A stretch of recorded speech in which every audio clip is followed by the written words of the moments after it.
আসসালামু আলাইকুম। আজকে একটা নিউজ দেখলাম, আরটিভি করেছে। নিউজটা হচ্ছে ২ বন্ধু, এক বন্ধু আরেক বন্ধুর নাম ধরে ডাকছে। সেই জন্য আরেক বন্ধুর খুব গায়ে লাগছে, ঠিক আছে? সেই জন্য কথায় কাটাকাটি হয়ে এক পর্যায়ে ছুরির আঘাত দিয়ে করে এক বন্ধুকে মেরে ফেলাইছে। আরে ভাই, তোর নাম ধরে ডাকছে ভালো কথা, তোর ভালো লাগেনি তুই তার সাথে কথা বলিস না, বা বলে দে যে তুই আমার সাথে কথা বলবি না। তা সেই জন্য কি ছুরির আঘাত করে তোর মাইরে ফেলাতে হবে?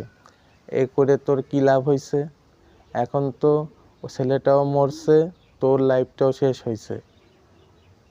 তোর নাম ধরে ডাকছে, তাই এমন কি অপরাধ হয়েছে? ঠিক আছে, তুই তো নিজেকে কন্ট্রোল করতে পারিসনি। মনে হয় তুই নেশা টেশা করিস। তুই নেশা টেশা না করিস, তুই তো আর একজনের খুন করতে পারিস না। তোর নাম ধরে ডাকছে, তুই কথা বলিস না ওর সাথে, তাই বলে কি তুই আর একজনের মার পেটের সন্তানরে তুই এরকম করে ছুরির আঘাত করে মেরে ফেলাবি? তুই কাজটা ঠিক করিসনি ভাই। তুই নিজেও তো মরলি, আর একজনেরও মারলি। এত রাগ ভালো না। আর টিভিতে নিউজটা দেখে আমার খুব মনটা খারাপ হয়ে গেছে, এই জন্যই ভিডিওটা করা।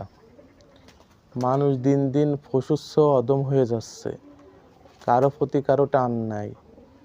একজন আরেকজনরে কি করে ছুরির আঘাত করে মারতে পারে? আমি অবাক হয়ে গেলাম নিউজটা দেখে।